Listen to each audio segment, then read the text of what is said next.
मैंने उनसे कहा कि वो मेरा ख्याल नहीं रख रहा और मुझे कुछ खाने को पीने को नहीं दे रहा। कहते हम क्या करें, आप बस चली जाओ। मैंने कहा कि वो मुझे नहीं रख रहा, फिर उन्होंने मुझे मारा। फिर अम्मी के कब्रिस्तान चली गई, वहाँ पे थोड़ा सा रो के आई हूँ। उधर जाकर भी भाई ने मुझे बड़ा मारा, बड़े भाई ने, अब्बू ने मुझे बड़ा मारा। उधर दोनों ने मुझे मारा, दोनों घर वालों ने मुझे मारा, मार के मुझे बाहर निकाल दिया।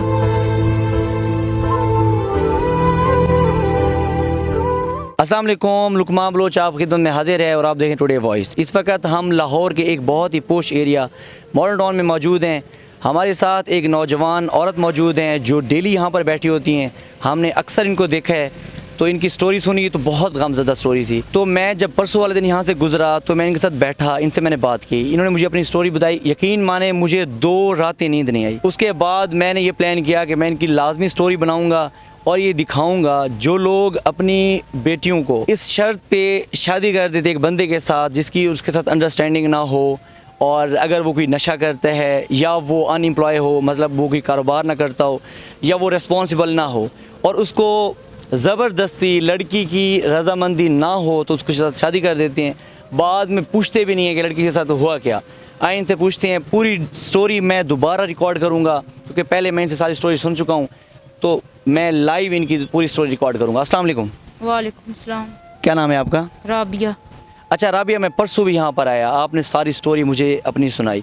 मैं अब अपनी टीम के साथ आया हूँ। मैं चाह रहा हूँ कि आपकी वीडियो रिकॉर्ड करें और इस स्टोरी को लगाएं ताकि लोग आपकी हेल्प कर सकें। इसलिए आप थोड़ी डिटेल में अपनी स्टोरी बताएं कि आप कहाँ से आई, क्या करती हैं आप, और आपकी फैमिली किधर है? कैंची से आई हूँ, ये पीको वाली साइड से, इधर से आई हूँ। अच्छा, मतलब कैंची जनाब यहाँ से तकरीबन 2 से 3 किलोमीटर दूर है। लाहौर का ही वो एरिया है। मैं ऑडियंस के लिए बता रहा हूँ।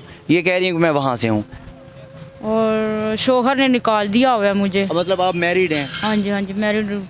और आपके हस्बैंड ने आपको निकाल दिया? हाँ जी, मेरा ख्याल नहीं रखा और मैं बेऔलाद हूँ, मेरे बच्चे नहीं हैं। तो कह रहा था मैंने खर्चा नहीं करना और अब चली जाओ, बस मुझे मारा और घर भेज दिया। फिर घर चली गई तो घर वालों ने भी मुझे बड़ा मारा, भाइयों ने, अब्बू ने, बहनों ने मुझे मारा। कह रही हमने नहीं रखना, आप चली जाओ।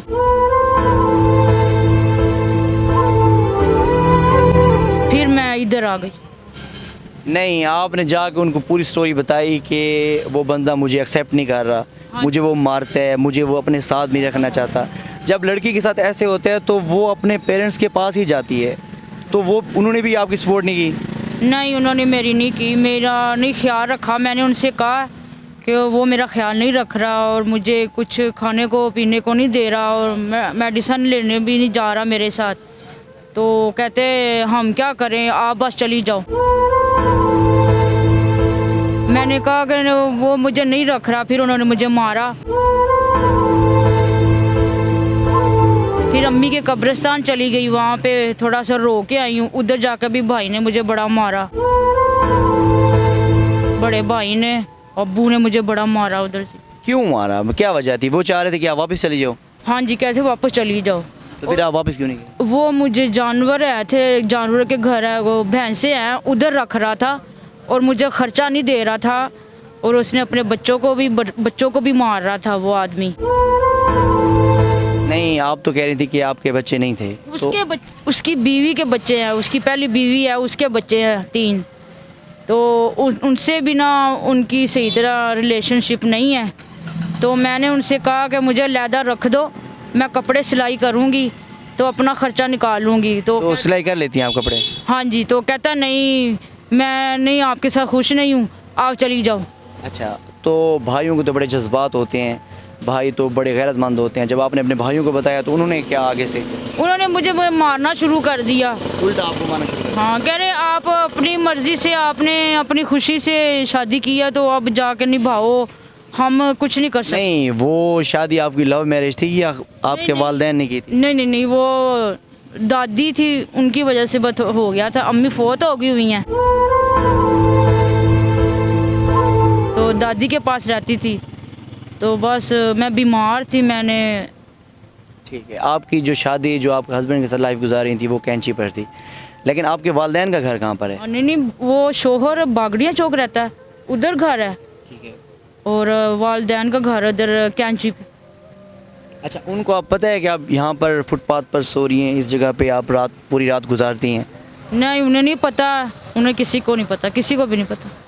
अच्छा, अब यहाँ से आप क्या मैसेज देना चाह रही हैं अपने वालिदैन को या अपने हस्बैंड को, कि आप उनके पास वापस जाना चाहती हैं या बिल्कुल आप उनसे तंग आ गई हैं और आप चाहती हैं कि चाहे मैं फुटपाथ पे ही ज़िंदगी गुजार दूँ, मैंने वापस नहीं जाना?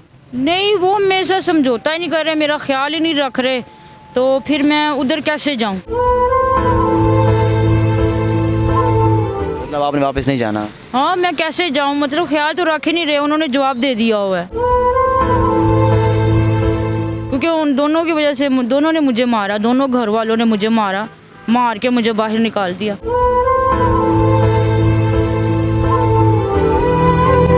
तो जब यहाँ पे बारिश हो जाती है और अब अक्टूबर का महीना स्टार्ट हो गया, मौसम अच्छा भला चेंज हो गया, हमें रूम्स में बैठ के ठंड लगती है, तो आप यहाँ पर कैसे गुजारा करती हैं? बस इधर ही गाड़ी में बैठ जाती हूँ या फिर इधर ही ऐसे सड़क, गाड़ी ये जो लोडर वगैरह खड़े हैं, इधर रोड पे ही बस ऐसे ही छुप के थोड़ा सा गुजारा कर लेती हूँ।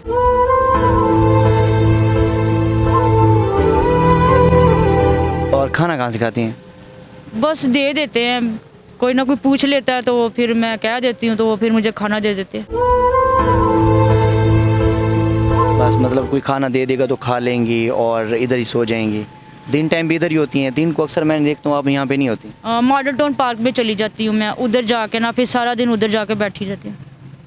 तो ये तो काफ़ी डिस्टेंस है, यहाँ से पैदल जाती हैं आप? हाँ जी, हाँ जी, मॉडल टाउन पार्क में। अच्छा, देखिए नाज़रीन, बड़ी शॉर्ट सी इनकी स्टोरी हमने इनको कवर की है, क्योंकि थोड़ी मुझे अनकंफर्टेबल सी लग रही हैं वो, क्योंकि हम रोड पे बैठे हैं।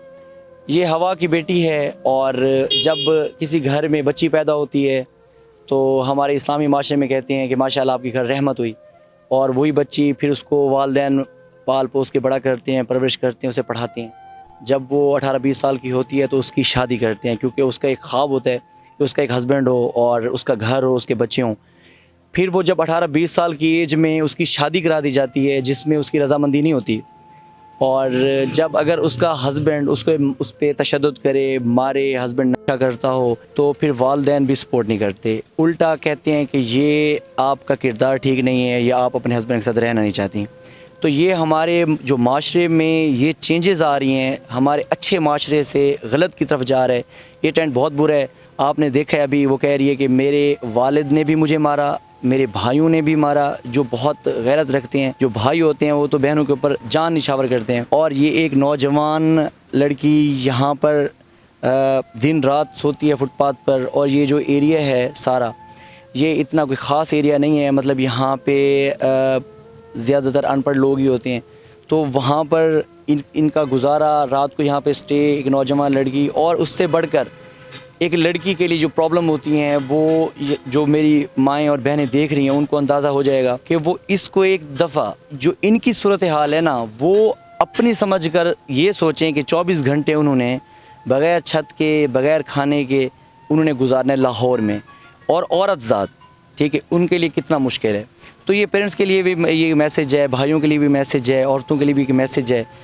और अगर ये पढ़ी लिखी होती तो अपना कोई ना कोई काम और कर लेती, जॉब भी कर सकती थी, तो इन्हें पढ़ाया भी नहीं गया, तो अब बेचारी ये डिपेंडेंट है लेकिन रोड पर ही बैठी है। तो अब अगर किसी भाई ने इसकी सपोर्ट करनी हो तो नीचे नंबर हम मेंशन कर देंगे, और आप उस नंबर पर रब्ता करके उनको इनकी सपोर्ट भी कर सकते हैं। और अगर किसी ने इनको एज अ लाइफ पार्टनर चुनना हो, जिन्होंने इनसे शादी करनी हो, तो वो भी हम इनसे पूछ लेते हैं एक दफ़ा। अच्छा, अगर अब आप अपने हस्बैंड से यहाँ पे आ गई हैं, तो आपने अब ये भी कह दिया कि मैंने अपने हस्बैंड के साथ आगे वाली लाइफ नहीं गुजारनी, ठीक है, तो आप उनसे खुला ले कि किसी और कोई आदमी आपसे अल्लाह की रज़ा के लिए आपसे निकाह करना चाहे और आपका ख़र्चा उठाना चाहे, तो उसके लिए आप विलिंग हैं? हाँ जी। आप कर लेंगी? हाँ जी। चलें जी, उन्होंने कह दिया है कि अगर कोई बंदा अल्लाह की राह के लिए मुझसे निकाह करना चाहता है, जो इस्लाम में जायज़ है और बहुत बहुत बड़ा अजर है इसका, और साथ में इनको ख़र्चा भी देना चाहे, तो नंबर नीचे मेंशन होगा, तो आप उस नंबर पे कांटेक्ट करके इनसे रब्ता कर सकते हैं। थैंक यू जनाब, thank you so much for watching. अल्लाह हाफ़िज़।